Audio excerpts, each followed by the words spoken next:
tem a da Avalia também, mas ficou faltando a foto dela, não está aí, mas são as publicações que a gente mais recorda. Então, primeiro eu vou falar sobre a oficina de elaboração de itens, tudo que eu for colocado em referência, depois vocês podem pesquisar, tá? Então, a oficina de elaboração de itens, geralmente ela é feita por professores, né? A gente designa um formador de português ou de matemática para ministrar essa formação, turmas de 40 participantes, uma carga horária de 20 a 40 horas, bom, às vezes bem menos. E é feita uma exposição sobre avaliação, apresenta-se técnicas para o trabalho, e aí você separa os professores em grupos e designa alguns descritores para serem elaborados itens a partir daí. Eu estou descrevendo aqui uma pesquisa que foi feita de forma participante numa oficina que aconteceu num estado, tá? Que é o resultado dessa publicação aí. Então, eu descrevo nessa publicação, os autores descrevem nessa publicação como foi feito o primeiro dia de atividades, como aconteceu o segundo dia, e acho que esse é o ponto que nos interessa. No segundo dia, os formadores pedem para que os professores elaborem um item a partir da matriz. Então, vocês estudam primeiro a matriz e depois os professores elaboram o item. E, coletivamente, o grupo analisa aquele item. Então, o que eu estou tentando explicar para vocês é como são feitos itens para os exames, como são feitos os itens que compõem o Enem, o SPAES, o SAEB, e assim por diante. Ou mesmo o Banco Estadual de Itens. O objetivo dessa publicação era tornar público como é que isso acontece, que geralmente quem participa disso não pode falar a respeito. Como essa informação aconteceu há mais de 5 anos, esse material já pode ser tornado público.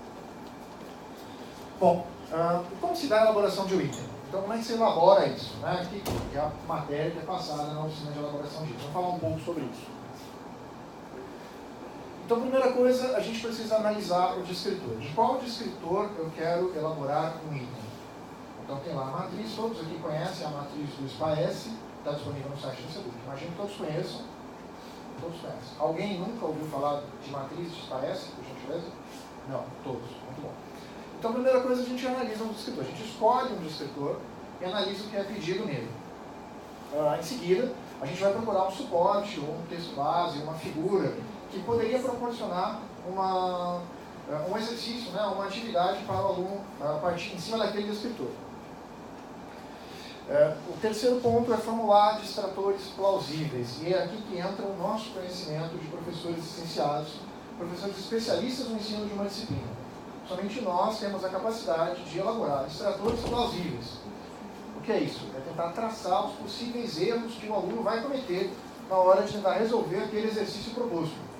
Quem não tem experiência em sala de aula, quem não tem o curso de licenciatura, atividade docente, não vai conseguir fazer isso. Veja bem, vou citar um caso bastante simples. Por exemplo, se a gente vai falando de subtração. Vamos supor um item que envolva a realização de subtração. Nós sabemos que a subtração, nós licenciados, sabemos que a subtração com reserva é um problema para os meninos. Eles têm dificuldade em fazer subtração com reserva, principalmente quando aparece um zero entre os logaritmos. Concordam? Sim? Pois bem. Então, a gente consegue formular distratores, ou seja, a gente consegue prever os possíveis erros que o menino vai ter na hora de realizar aquela subtração. Cada distrator tem que marcar, né, estabelecer um erro plausível, para a gente poder fazer até uma inferência, um diagnóstico dos erros dos nossos alunos. Por último, a professora Eda sugere a verificação da forma. O item tem que ser elegante. E falar isso em matemática, a gente já tem uma noção do que eu estou me referindo. O item tem que ter uma estrutura apresentável. Bom, essa análise do escritor, acho que eu já falei, né? Não, já falei. Eu vou tentar agilizar essa parte, porque eu já dei a apresentação básica, a seleção do texto base, algumas observações, né? A gente estava até comentando isso no caminho. O texto base não pode ser um texto muito extenso, alguns colegas às vezes passam do ponto, a gente tem que lembrar que os alunos têm problema de leitura, então a gente não deve exagerar nas informações jornalísticas com muito texto. Enfim. Passando, vamos acelerar, vamos logo para o finalmente.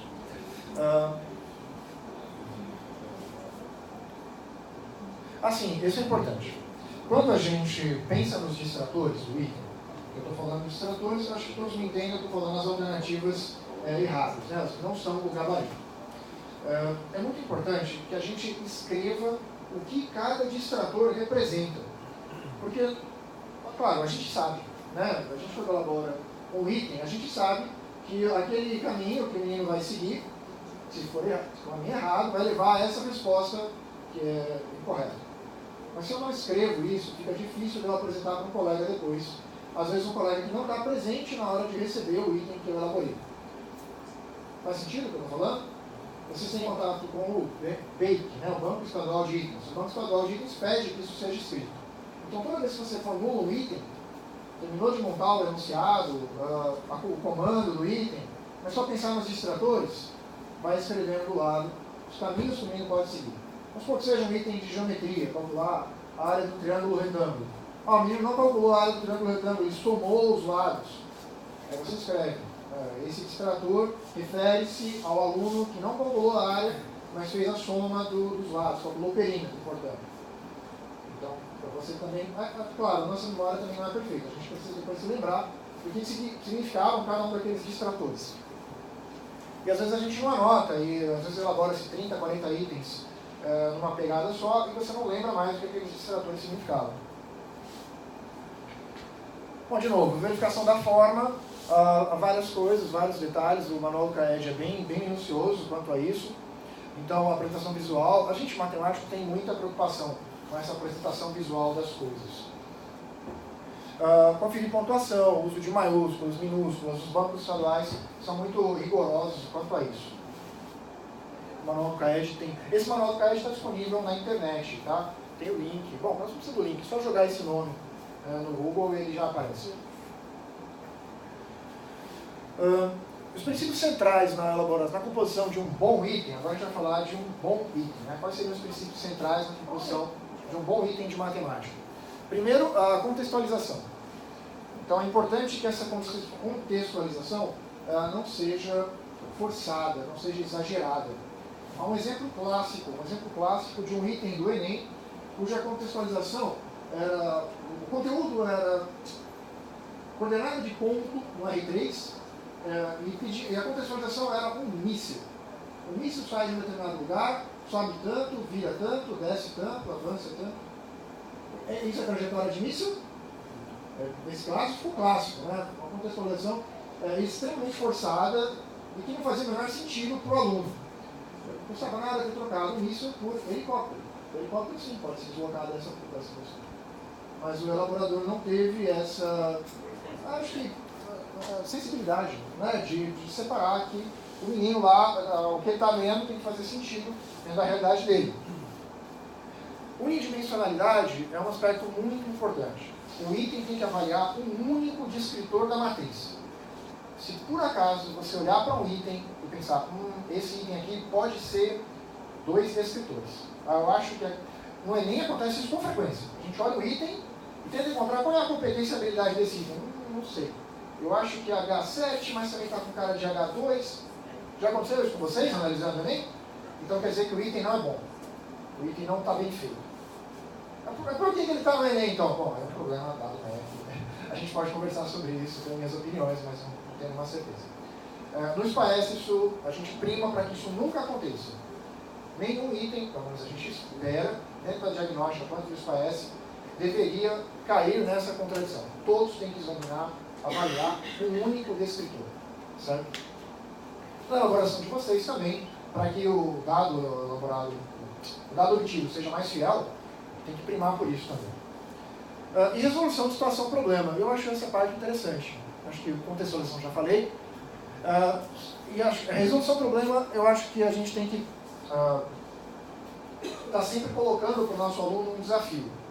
E eu trouxe essas 3 falas aí, que são autores que eu gosto muito. Primeiro, o PCN Antigão, de 98, que vai falar que o problema é uma situação em que a solução não está disponível de início, mas é possível encontrá-la. E essa é uma definição bastante clássica, que a gente traz também dos cursos de licenciatura em matemática, onde a gente diferencia problema e exercício. Quem estudou pelo Resnick e pelo Hadley vai lembrar disso. É separado os P's e os E's, né? Os problemas e os exercícios.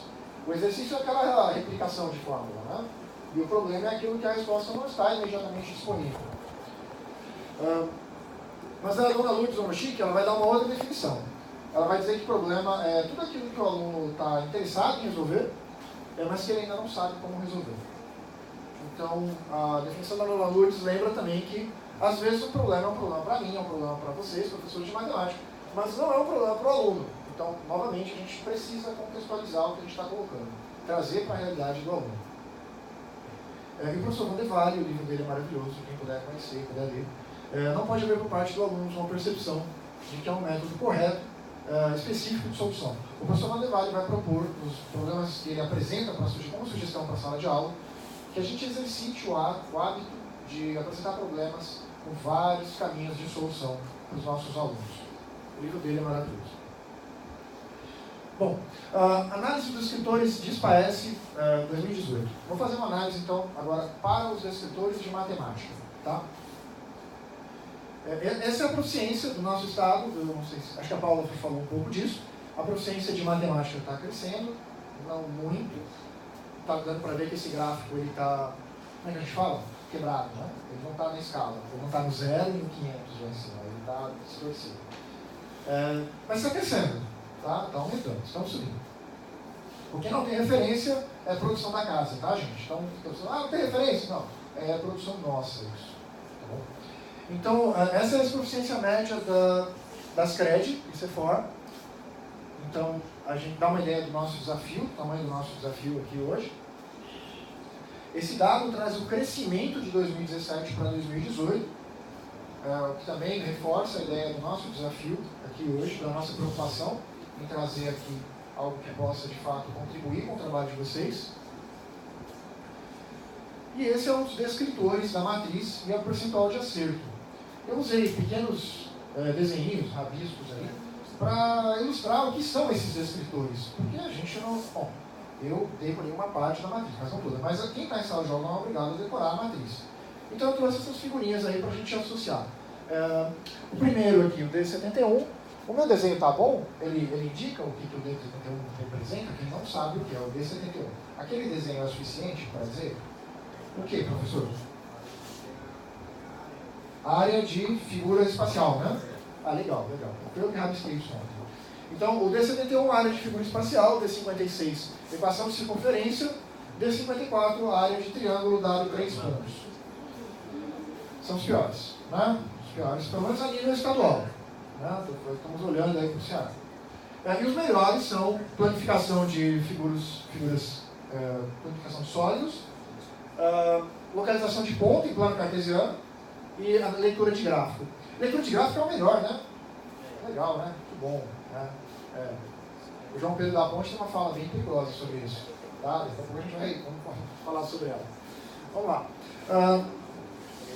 Agora especificamente da CRED, da CEFOR 2, né, da regional de vocês.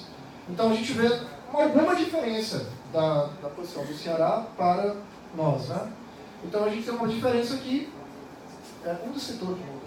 Né? Então entre os críticos, a gente aparece aqui P, Q, X, R, X, S.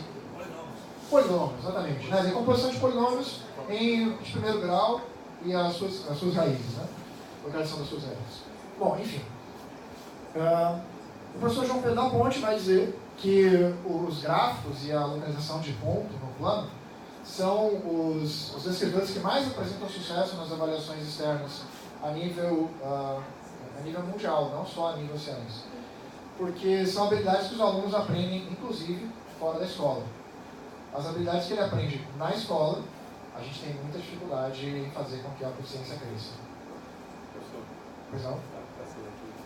Você pode voltar lá. Voltar para o Ceará aqui? Porque assim, os 3 piores ali que você está falando, coincidentemente ou não, 2 ou não são cobrados ou são pouco cobrados no Enem, né? Que é a área do triângulo formado por 3 pontos e a da circunferência. Será? Será? Você fez o Enem ano passado? Não. Eu fiz. Eu fiz o Enem ano passado. Mudou um pouco. Mudou um pouco. Quem mais fez o Enem aqui o ano passado? Nós três fizemos. Mudou um pouco, né? Mudou um pouquinho, mudou? Mudou um pouquinho. Assim, a questão do... Não. Bom, como aluno, né? Como aluno não sabia. Como professor já. Já sabia que já existiu. Como professor eu já esperava. Como aluno me pegou de surpresa. Mas a gente já sabia que o foco tinha que ser grande. Fazer um e outro, né? Não, calma, a gente vai falar disso. Não está falando disso. Vamos tentar atingir essa demanda, porque sempre a gente recebe essa pergunta. Tá. Bom, então, o que a gente pode fazer então a respeito disso? Onde é que está o... Lembrando que esse é o dado dos meninos do terceiro ano do ano passado. Será que se a gente olhar para os meninos do nono ano, que estão entrando agora nas escolas de vocês, será que a gente tem alguma intervenção que a gente possa fazer? Meu colega de trabalho, o professor Marcelo, que trabalha na célula junto comigo, ele ressalta o seguinte, e a observação dele é muito pertinente. Ele ressalta que se você aumentar esse descritor aqui em 10%, 20%, o seu resultado na média geral pode não ser muito significativo. Agora, se você conseguir melhorar nesses três aqui, de 10% a 30% em cada um deles, o seu resultado na média geral pode impactar bastante. Pode ser a diferença entre trazer os meninos do muito crítico para o crítico. Aquela barrinha vermelha da apresentação da professora Ana Paula. Trabalhando esses que estão com menor resultado, menor rendimento, talvez seja mais fácil de puxá-los e puxar a escola inteira para um padrão mais adequado nas avaliações. Olha, eu trouxe algumas sugestões de atividades, eu não sei se vai dar tempo, mas acho que coletivamente a gente pode tentar responder algumas. Vamos para a primeira. Quantos escritores apresentam percentual de acerto abaixo de 30%? E aí? Sem olhar. Quantos? Alguém não, vou ter que olhar. Vou ter que mostrar. Bom, aqui em tópico pertence os escritores com melhor desempenho. Essa daí é fácil. E aí? Quais são os que tiveram melhor desempenho? Na CEFOR 2. Gráfico, né? Gráfico, né? Leitura de gráfico, né? Leitura de gráfico são com melhor desempenho. Aqui em tópico pertence os escritores com maior dificuldade. Acabou de ver, vamos lá, da CEFOR. Polinômio, área de figuras espaciais e triângulo. Tá? Exato. Qual a diferença entre o descritor com melhor desempenho e o com maior dificuldade? Tem que voltar no gráfico para ver, né? Bom, e aí a pergunta 5 e 6, que fica também um pouco para vocês fazerem à tarde, é um exercício para vocês. Que fatores positivos ou negativos podem ter influenciado o resultado? Essa eu acho que todos aqui têm na ponta da língua pelo menos uma hipótese para responder isso. Mas agora eu gostaria da 6, né? Que atitudes, que medidas a gente poderia tomar para sanar essas dificuldades? Tá? Então esse é um desafio para vocês, gestores, professores especiais e coordenadores. Vou voltando então, abaixo de 30% a gente tem daqui para cá, né? Abaixo de 30%, muitos. A diferença do maior para o menor, 74 para 18, quase 60, 50%. 50 e poucos. Então tá aí, 17, né? Abaixo de 30. 17, bastante, né? Então, mas a CEFOR 2, a distribuição, pelo menos do gráfico, não é diferente para o Ceará inteiro. Vocês percebem que a diferença não é significativa. Tá? Bom, vamos adiante. De nono ano não tenho ainda. Aqui eu tenho. Nono ano está um pouquinho mais pra frente. Aqui é médio, Ceará, médio. Isso, terceiro ano de 18 que saiu. Tá bom? Daqui a pouco a gente vai falar dos dados de nono ano. E esse do nono ano está saindo, o resultado da prova foi feito agora já? De 18 preliminar. 18 preliminar ainda. Tem preliminar. Não sei se está disponível para vocês. A gente tem bastante. Eu não sei, mas logo terá o definitivo para todos. Bom, então vamos aos questionamentos frequentes, né, que a gente sempre recebe e é importante trazer nessas falas. A diferença de populações invalida a análise longitudinal dos resultados? Vocês sempre falam, trazem resultados do SPAES, mas é sempre um aluno que já foi. A gente sempre recebe esse tipo de comentário. Então, até então, até políticas de 3 meses atrás, a resposta era sempre, veja bem, a gente está olhando um padrão que se repete. Um padrão que se repete para uma população que é muito parecida, porque as populações que as escolas recebem são populações sempre oriundas dos mesmos espaços geográficos. Está enganado? É aquelas mesmas populações, vem todo mundo daquele mesmo lugar ali que chega na escola. Então, são aquelas populações que estatisticamente são muito parecidas ao longo dos anos, há poucas mudanças, porque Fortaleza não é uma cidade que sofre com êxodos populacionais frequentes. A gente não tem isso. É o mesmo grupo que frequenta a escola. Os filhos dos nossos alunos se matriculam de novo na mesma escola. Então são os mesmos grupos. E os recursos da escola também são os mesmos. Às vezes, o professor também é o mesmo. Então, se a gente tem esse dado, a gente pode propor intervenção, tanto nos recursos da escola, quanto no trabalho do professor. Às vezes, não é o mesmo professor. Eu já estava em escola, já fui cobrado quanto a isso. Professor, os alunos aí estão mal em tal coisa. Foram os meus, cara, eu estou pegando o terceiro ano agora. Então, às vezes, essa leitura é um pouco embaralhada. Tem que olhar toda a dimensão da escola para fazer essa análise longitudinal. Relembrando, até 3 meses atrás. Essa nova gestão da Secretaria de Educação, que está assumindo agora, está com essa proposta de usar os dados longitudinais para apresentar as proficiências dos alunos de 9º ano. Para que esse dado longitudinal pare de ter um olhar só estatístico, só referencial, só embasar políticas de larga escala. Não. Agora esse dado vai chegar na mão dos professores e vocês vão poder usar isso diretamente ali naquele aluno, porque eles vão ter o dado dele de quando ele estava no 9º ano, talvez de séries anteriores. Né? Acho que por enquanto só no 9º ano. Respondido essa? A próxima. Essa é demais. Essa é todo dia. Ensinar pela matriz do Enem ou pela matriz dos pais? O professor hoje já nem deixou chegar aqui já. Ou pela matriz da PNCC, com esse negócio de PNCC. A PNCC está em teste, a PNCC está em teste, é verdade. Então, bom, e aí? Ensinar pela matriz Enem ou pela matriz dos pais? A resposta é clássica. Né? A gente também repete essa resposta há mais de 10 anos. Ensinar pela matriz curricular. Ponto. Então, a gente usa a mesma palavra para designar duas coisas diferentes. A gente tem que ter essa separação. Uma coisa é matriz de avaliação, uma coisa é matriz curricular. Não é tudo matriz, é só o nome. Mas matriz curricular é o que a escola deve ensinar para os alunos. Todos os alunos. Matriz curricular. Que nós elaboramos e revisamos todo o começo de ano, não é isso que a gente faz? Por favor. Essa diferença, ela acaba afetando. Qual a diferença, professor? Se parece, nem? Tá. Prioridade. Tá. Por exemplo, existem conteúdos no terceiro ano que basicamente não estão no Enem. Os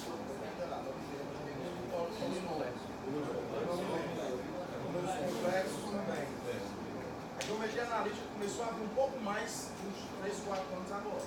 Mas há 4 anos atrás eu dificilmente tinha geometria analítica. Aí o que é que a gente fazia? Ou deixava para ou o terceiro trimestre começar e terminar no quarto, certo? Ou simplesmente só no quarto trimestre. Só que o SPAES normalmente é quanto? Setembro. E exige isso aí. Tá entendendo? Aí dá, por exemplo, eu vejo, por exemplo, aquela questão do polinômio como um dos fatores. Pode até não ser só isso. Tá?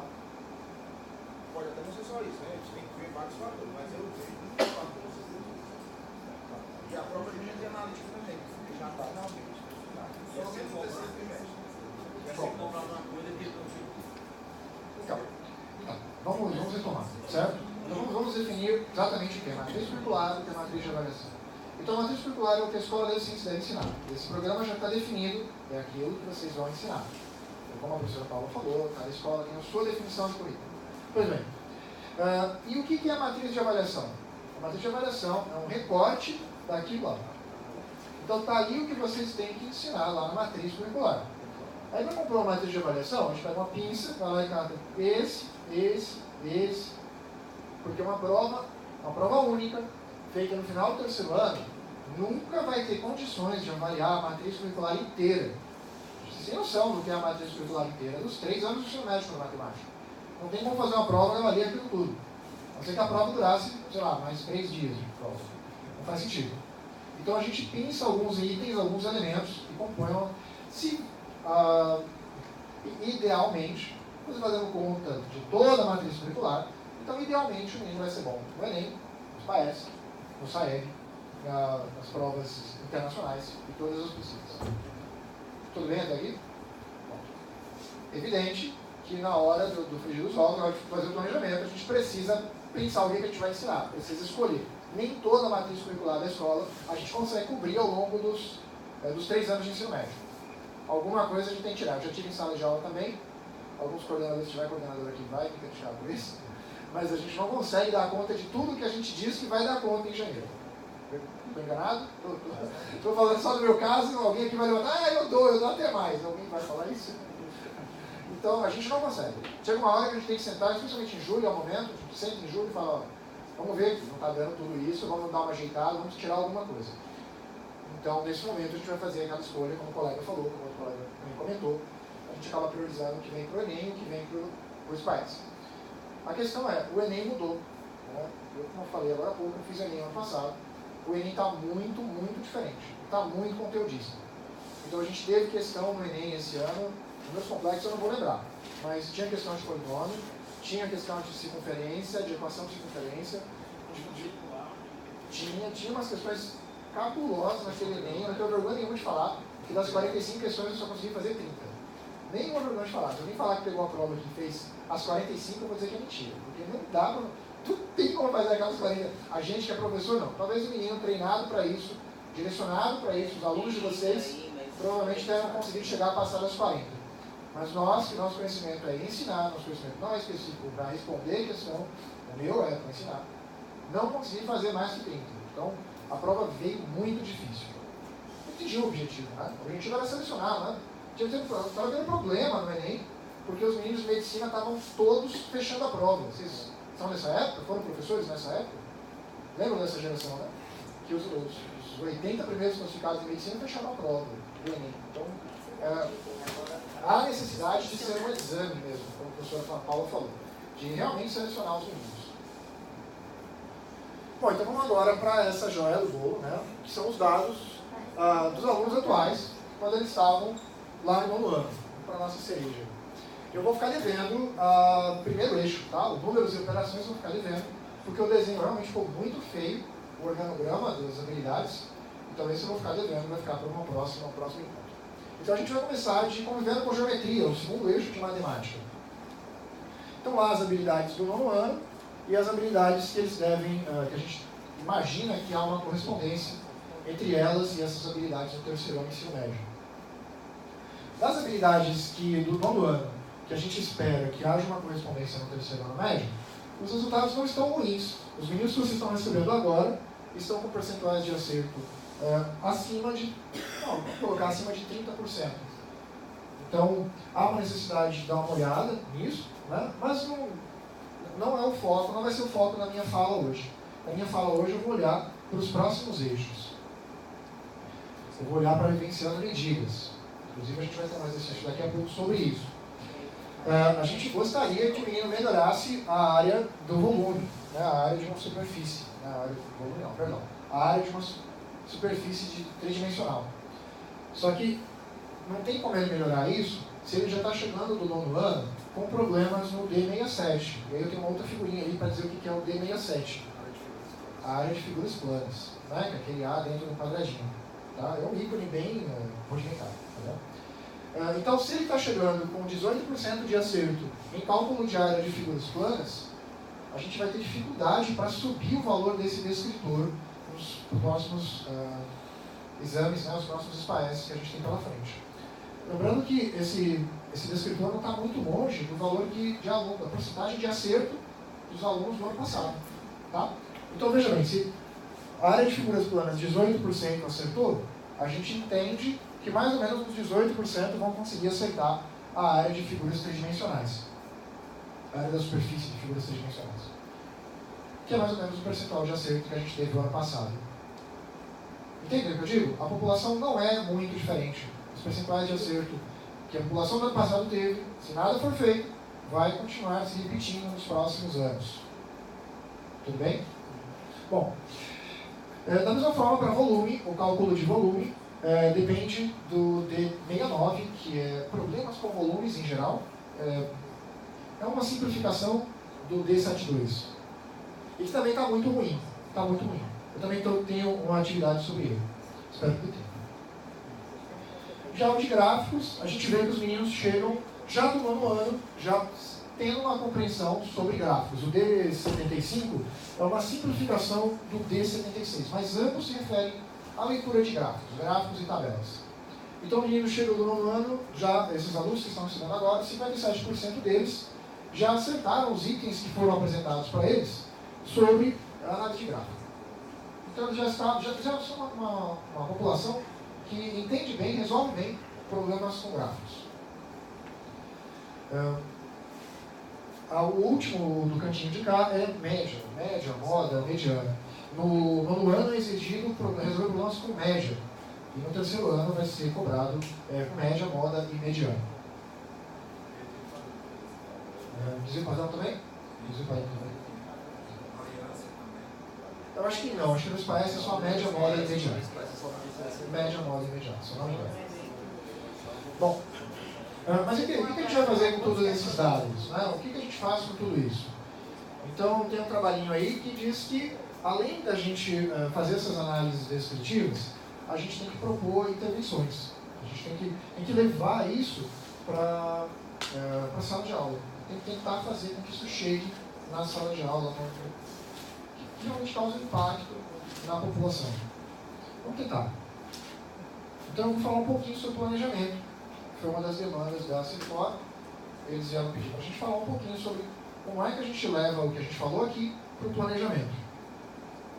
Eu acho que a professora Paula já apresentou esse slide, que são as etapas da avaliação externa. A gente agora vai para o agir, a gente vai tentar chegar em alguma alteração. Tá?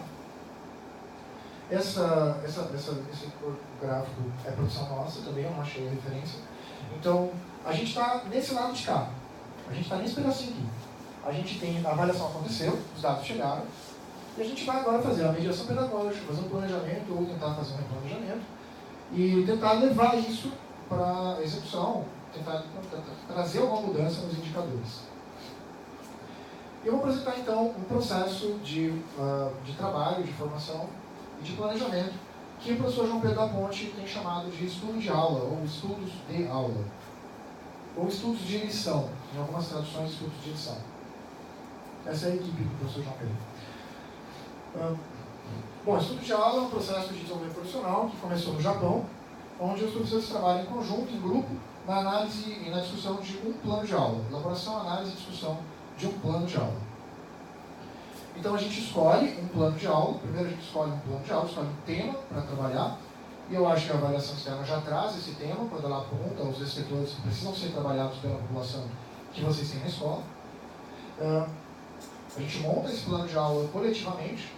Um dos professores executa o plano de aula e em seguida traz para o restante do grupo o que foi que deu certo e o que foi que deu errado naquela aula. Idealmente, no trabalho lá em Lisboa, o professor João Pedro da Ponte tem a possibilidade de que os colegas vão assistir aquela aula executada. Infelizmente, nas redes estaduais brasileiras, isso não é possível. Quando o colega está lá dando aula, a gente está dando aula em outra sala, está dando aula em escola, dando aula em outra rede. Então não dá. Então a gente tem que contar com o colega que foi lá, dá a aula, volta para a sala dos professores no horário de planejamento na quarta-feira, e conversa com a gente sobre o que deu certo, o que deu errado naquela aula, como fazer aquela aula melhorar. E aí o outro colega, então, pega aquele plano de aula e executa na sua sala. Já vendo, já lembrando as correções, né, as sugestões que o primeiro que apresentou a aula já trouxe.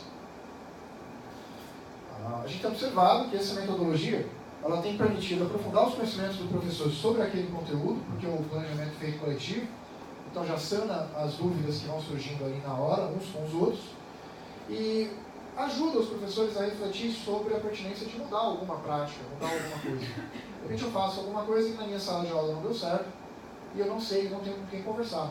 Mas a melhor pessoa para conversar sobre isso é o próprio professor de matemática lá na sua escola. De repente ele faz uma coisa lá que deu certo, e convém levar para a sua sala de aula para testar também. A gente está falando de ciência, gente. Ensinar é uma ciência, embora muitos vão tentar convencê-los de que é um dom, é um sacerdócio, é um sacro ofício. Não é nada disso. É uma ciência. Se é uma ciência, ela tem método. Se ela tem método, ela pode ser replicada. Então vocês podem executar uma aula muito bem feita, podem me contar como foi essa aula, e eu posso ir lá e executar essa aula do mesmo jeito que você fez, e ela ser bem feita também, porque é um método. Sabe? Também posso, a partir disso, perceber pequenos erros naquela aula, e corrigi-los, e passar para um outro colega. que vai pegar aquela aula já com os erros corrigidos, vai perceber outros erros e vai melhorá-la. Essa é a nossa ideia, é a ideia do plano do estudo de aula. E eu gostaria que a gente fizesse um pequeno exercício aqui. Eu trouxe uma aula, e é claro que eu trouxe uma aula bem diferente da que vocês estão acostumados a dar. Normalmente, nesse tipo de formação, a gente traz aula de cálculo, álgebra linear, sei lá, teoria dos números, a gente avacalha logo, que é para dar um susto, né? Mas eu quis fazer diferente. Eu sou aluno de pedagogia da UFC, sou bicho, no primeiro semestre. Então eu trouxe uma aula aqui que está proposta no material de uma rede estadual, que pede o seguinte, uma aula do primeiro ano do fundamental. Apresente essa quantidade de figurinhas aí para as crianças e peço para elas indicarem quem tem mais figurinha. A Sofia, exposta no primeiro quadrinho, ou o Matheus, exposto no quadrinho de baixo. E aí a molecadinha lá de 6 anos vai pegar essa atividade e vai fazer o quê? O que vocês acham? Terceiro ano fundamental. Primeiro ano fundamental, molecadinha de 6 anos de idade. E aí? Para quem é pedagogo não pode falar. O maior é o Matheus. Não, mas eu fico... Pedagogo não pode falar. Pedagogo sabe, não tem graça. Eu acho que é pela distribuição, essa palavra certa. Bater a criança, ela ainda não vê isso, ela vê o todo. Então o que ela vai pensar? Vai ser o Matheus que tem mais. Essa aí nos bate Né? Bom, a execução de uma aula dessa não é trivial. Ela parece trivial, mas ela não é trivial. Ela exige que, no caso, o profissional e o pedagogo sente, junto com o coordenador pedagógico, e planeje como ele vai executar essa atividade antes de ir para a sala de aula. Nós também precisamos fazer isso. Diante de uma proposta de aula, nós deveríamos sentar uns com os outros ou com nossos coordenadores especiais e conversar sobre o que a gente vai fazer naquela sala de aula. Nesse caso aqui, a gente está trazendo uma regulação bem diferente, ainda da campo da matemática, mas bem diferente. Eu, por exemplo, não tenho a menor ideia de como levar isso daí para uma criança de 6 anos. Um grupo de crianças de 6 anos, nem por onde começar. Mesmo que eu estava fazendo aquela bazarra, né? Aquela baderna, né? E eu não sei nem pedir silêncio numa turma de 6 anos.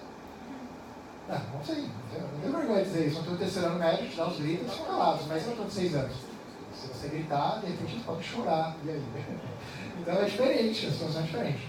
Então o que a gente propõe com as pedagogas nesse momento de planejamento é que elas respondam essas questõezinhas. Essas 6 questões, elas norteiam o nosso planejamento. Então eu me sentei com as professoras pedagogas dessa rede estadual e pedi a elas que me respondessem o que nós queremos que os nossos alunos aprendam. O que os alunos precisam saber para realizar a atividade? Qual a proposta de organização da turma e por quê? Que dúvidas os alunos poderiam ter e por quê? E quais encaminhamentos a partir das dificuldades levantadas poderiam ser antecipados? Quais parâmetros de avaliação podem ser usados nessa aula? Essas perguntas dariam para fazer numa aula de matemática, numa aula nossa? Será que dá? Será que a gente consegue responder isso antes de ir para a sala de aula? A gente está fazendo isso? Sinceridade, professora Magda. Olha, planejar anda de mãos dadas com o ato científico. Todo cientista faz planejamento do que vai realizar depois. E vocês são cientistas. Vocês não são sacerdotes. Tudo bem? Aqui eu estou agredindo as falas do meu professor Gervásio, lá da UFC. O professor Gervásio, tem colegas aqui que foram alunos dele, ele colocava o giz na lousa, né, no pedacinho da lousa, e dizia: aqui é o meu altar, vocês são os meus fiéis. E a gente era, a gente era catequizado a entender a matemática como uma... Quem foi meu colega de graduação aqui, que está presente, sabe disso, que era exatamente assim. E não só ele, outros. Eu não vou entrar no mérito, né, da competência dos professores de lá, porque realmente me inspiraram muito. Mas o fazer docente, o ser professor, é um exercício científico, não é um exercício sacerdotal. A gente tem que ter método, tem que ter roteiro, tem que ter claro o que a gente vai fazer em sala de aula, conversar isso com os coordenadores, conversar isso com os colegas, para que isso possa ser melhorado a cada dia. Por favor. Na verdade, eu estou até com o caderninho de planejamento aqui. Show. Eu confesso para você que é muito difícil você tentar arrancar cada aluno. Desde os dias de hoje, o estudo que já tem enraizado nele, eu no final de complexo, fiz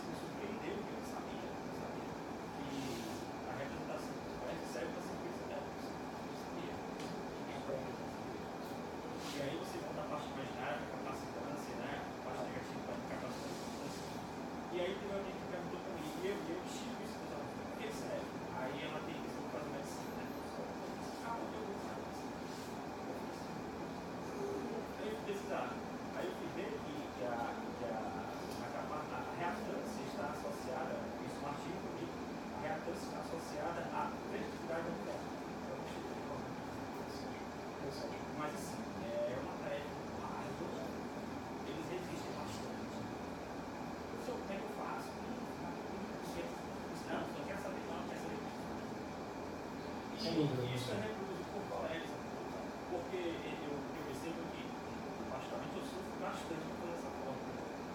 E aí, confesso, as colegas tipo, você está trabalhando, né? E aí, assim, em algum momento você decide. Acho que eu entendi a sua colocação, professor. Já só acabar um movimentinho aqui. Eles escolhem 3 matérias para não estudar. Eles sabem que vão passar. Matemática não é uma delas. Pelo menos não era quando eu Eles estava falam na escola. matemática, física e A química. minha não era. Quando eu estava na escola, Entendeu? Vocês desisti. porque a regra diz, até no conselho, até 3 ele passa. Então tem que Vai mais todo estudar. mundo da escola pro conselho? Não tem conselho para ter criança. Pelo amor de Deus.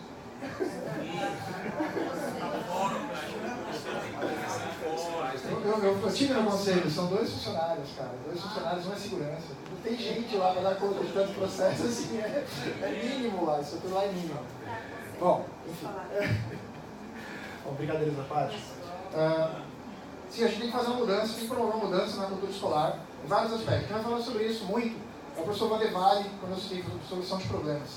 O Vandevalle fala muito nisso. O autor é um autor americano, e as escolas americanas sofrem o mesmo problema que a nossa. Os alunos são acostumados a receber.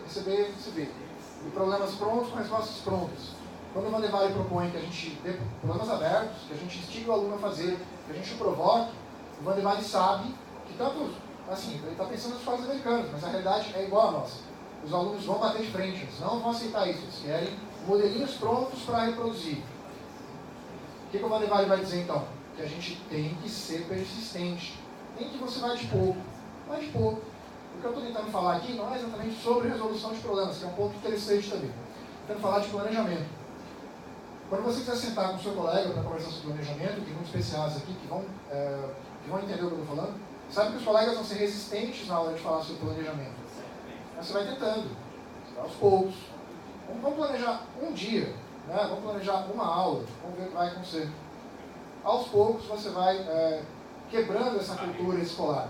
Isso não vai acontecer daqui para amanhã. Quando a gente parar para analisar, por exemplo, os dados dos alunos, olha que os dados não... Já é uma quebra, né? Já é uma quebra, uma coisa nova. A gente pode já, o que a gente já pode melhorar neles, isso aí já é parte do planejamento. Aí aos poucos, Deixa eu ir adiante, então passar o almoço de vocês. Aqui estão as respostas da professora, do grupo de pedagogas com a qual eu trabalhei. Eu vou deixar depois o slide, vocês leem, tem muita coisa diferente do que a gente... Para nós é completamente estranho, novo, mas para elas é a realidade delas.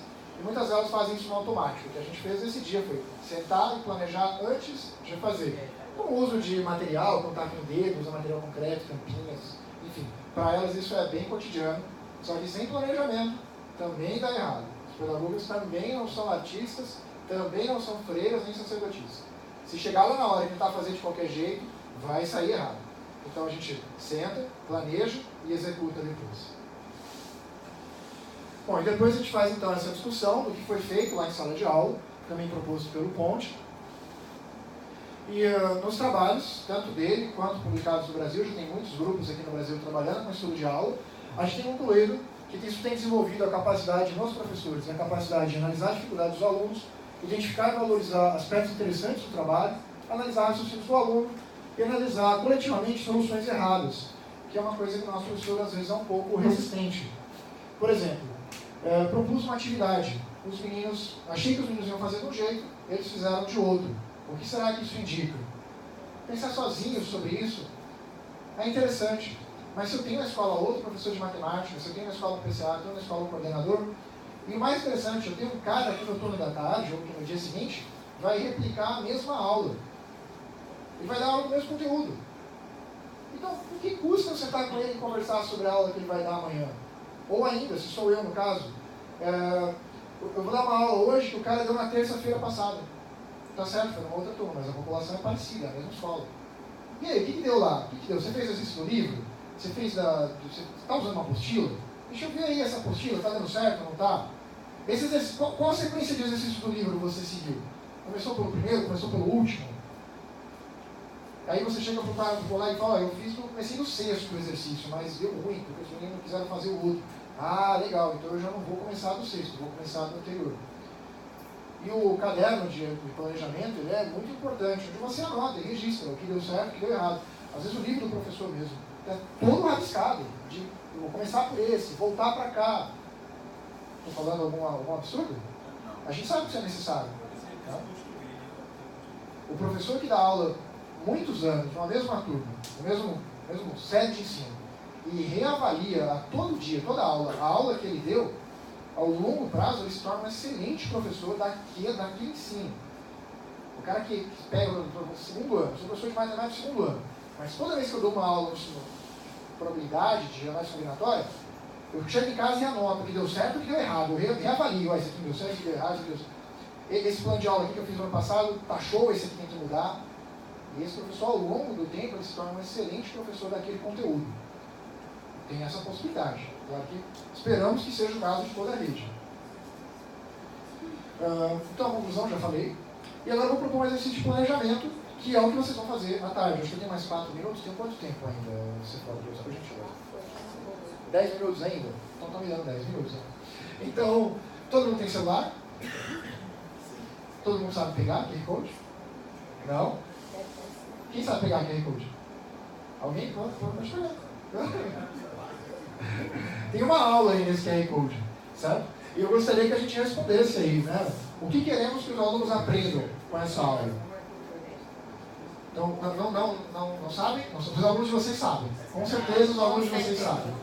Mas tudo bem, quem não tem, tudo bem. Quem não tem, não sei, não tenho, vai baixar o aplicativo, não quero, vai dar trabalho, o celular não tem memória. É o meu, nunca tem memória para nada. Tem um código, tem uma URL aí, ó. Esse QR Code leva para essa URL aí. Aí dá, né? Agora tá fácil, né? Agora tá fácil, né? Só digital. tinurl.com/cefor2, aí tá fácil. Agora tá fácil. Agora... Todo mundo conseguiu? Ou quem está com o celular na internet conseguiu? Viu? Então vamos lá, vamos tentar responder brevemente. O que queremos que os alunos aprendam com essa aula? O que a gente quer que eles aprendam? E aí? Alguém pode falar? O que queremos que os alunos aprendam? Vamos lá, alguém passa o microfone. Volume de sólido de evolução. Calcular volume de sólido de evolução. Beleza, calcular volume de sólido de evolução. Acho que só de evolução ou só volume de sólido? Não, volume de sólidos também. Qual volume de sólido? Tá, volume de sólido. Legal. O que os alunos precisam saber para realizar a atividade? Vamos voltar. Pode falar, professor. Estou vendo que muitos não têm ainda o celular, a internet, acessado. Os alunos de vocês têm, tá?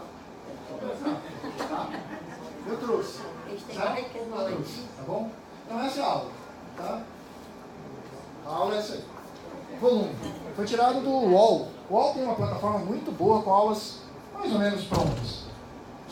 Eu acho que são mais para autodidatas as aulas que estão disponíveis na internet. Mas nada impede que nós, licenciados, com o nosso conhecimento de transposição didática, adaptemos essas aulas à nossa sala de aula. Que é o que a gente vai tentar fazer nesses 5 minutos.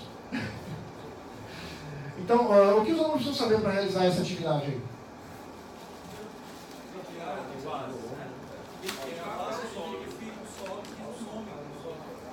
Boa, boa. Boa. Proposta de organização da turma. Por quê? Imaginando que eles teriam acesso ou a celular ou a computador por internet. Qual a proposta de organização de turma? Pares, círculos, semilua, fila indiana, teatro italiano. Qual vai ser a proposta? Como é que a gente organizaria a turma para essa atividade aí? Grupos. Dependendo da quantidade, eu faria pares. Grupos de pares, mas a gente tem que definir. Tá?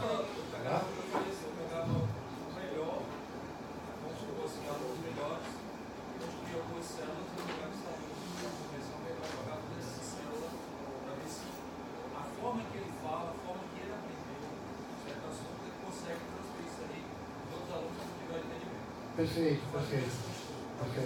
Distribuir os alunos com mais entendimento com os outros. Os pedagogos têm um nome para isso, não faltar agora a memória. Como é? Alguém sabe? Os pedagogos têm um nome para isso, grupos de qualitativos, uma coisa assim, qualidade. Esse é o nome específico para fazer isso que você está sugerindo. Que dúvidas os alunos poderiam ter e por quê? Só o licenciado responde isso. O professor que não está em sala de aula, o professor de matemática, eu não falo licenciado, mas é evidente que se tiver alguém aqui engenheiro, que dá aula há muitos anos, sinta-se atendido também. Mas só o professor que está em sala de aula é que sabe responder essa pergunta. Que dificuldades os alunos poderiam ter trabalhando esse método? Entender a figura é um problema. Entender a figura tridimensional é um problema. Pois bem, então o professor já identificou isso. Ele tem dificuldade de entender a problema. Como é que vai resolver isso? Aí ele puxa lá para os físicos podem entender que uma figura é formada por vários superfícies. Alguém tem uma ideia? Material concreto. As escolas têm? Tem. As escolas têm. Então, o menino tem problema de... Você, professor licenciado, sala de aula, está lá, já identificou que o menino tem problema em resolver, em entender a figura. Então, no seu planejamento, já está lá marcado, pensado, escrito, conversado com o colega, que na hora de falar disso, é legal levar o material concreto. Certo? Encaminhamentos das atividades, já acabamos de falar. E quais parâmetros de avaliação? Aí é o seguinte, qual item você vai desenvolver para atribuir, para avaliar se o menino aprendeu isso ou não? Aí vem o que a gente falou no começo. Certo? Como vai ser o seu processo de elaboração disso? Seu item já está pronto? Tem que estar, né? O item já tem que estar pronto no dia dessa aula. Então você dá a aula e no final da aula você pode apresentar o item. Enfim, pode dar um teste na aula seguinte, pode dar um teste para fazer em casa, mas aí é o critério seu, lá do acordo que você tem lá com a turma, de como é que você avalia eles. Mas a elaboração de itens vai entrar ali no último. Tem um negocinho vermelho, então, vai entrar aqui, certo? Vai entrar aqui a sua elaboração de item para atender a avaliação daquele aluno. As etapas seguintes no estudo de aula, isso está na nossa tese de doutorado, depois do planejamento em conjunto e dessa execução daquela aula, você poderia, seria uma sugestão, entrevistar os alunos, conversar com os alunos para ver se foi legal, vocês aprenderam, deu certo. E aí, o que vocês acharam de usar o material concreto, usar o material concreto para ver o solo, será que deu certo? Então você vai entrevistar todos, é gente demais. Entrevista 2, 2, depois da aula. Discutir o resultado da aula com os colegas no planejamento, naquele momento na quarta-feira, junto com o PCA, e em seguida replanejar a reexecução daquela aula. Deu certo? O cilindro foi melhor que o cone? A esfera, de repente, teria que ser maior para todo mundo ver? Qual o problema que deu errado? Não tinha cilindro para todo mundo queria ver o cilindro na hora, e eu só tinha um na sala de aula. Então, rever, e aí pede a outro colega que execute de novo, execute em seguida aquela aula. Sempre tem, as turmas nunca têm a mesma aula exatamente no mesmo dia. Às vezes um cara dá aula na terça, o outro dá aula na quinta. Estou errado? Na escola de vocês é certinho, todo mundo junto no mesmo tempo? Na minha não era. E repete o processo. Entrevista novamente os alunos, vê o que deu certo e assim por diante. Até você chegar numa aula que está show, perfeita. Aquela aula que se você der, os meninos vão olhar e falar, caramba, essa aula está demais.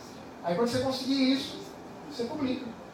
Manda para o congresso, manda para uma revista. A CEDUC hoje tem uma revista acadêmica, certo? Porque a gente quer saber, tá? A gente quer conhecer qual é o resultado, o que deu certo lá. O que você planejou que deu certo? Qual foi a aula que você planejou, executou e deu resultado para o conhecimento dos meninos? Então, nessa pequena pauta de hoje, a gente falou como funciona a elaboração de itens, como se dá a elaboração de um item, fizemos análise dos escritores críticos do SPAES, apresentamos os dados dos alunos, falamos um pouco sobre planejamento, apresentei o estudo de aula como processo para ajudar no planejamento dos colegas. E fizemos aqui uma sugestão de exercício de planejamento para vocês. Pensar em aulas sobre aqueles escritores com dificuldade e pensar em itens para os meninos naqueles escritores. E é claro que se a gente está falando de avaliação, vocês têm que me avaliar também, né? Então faz sentido, né?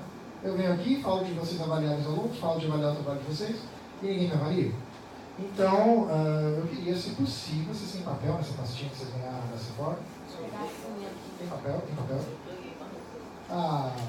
Sobrou papel? Então, por favor. Eu gostaria que vocês dessem uma evolutiva para nós, enquanto técnicos da coordenadoria, sobre esses 3 aspectos, tá? O que você já sabia? O que você já veio aqui, eu já sabia tudo. Caramba, vocês já falam mesmo de sempre. Né? Então, eu já sabia tudo.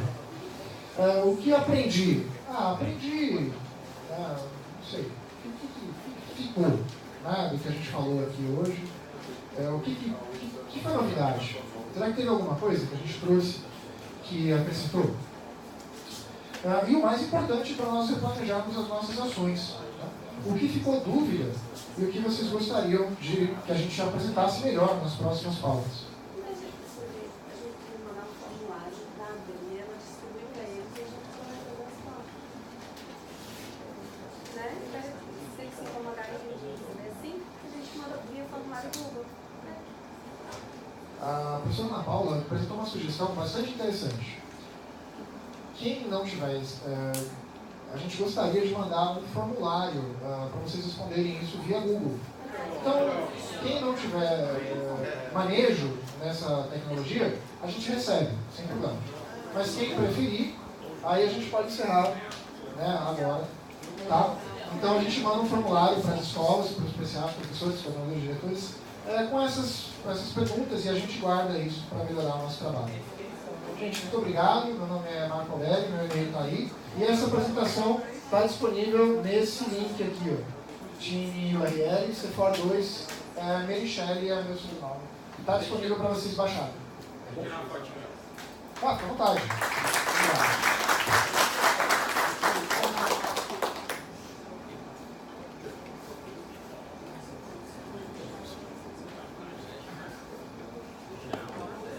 Todo mundo com fome?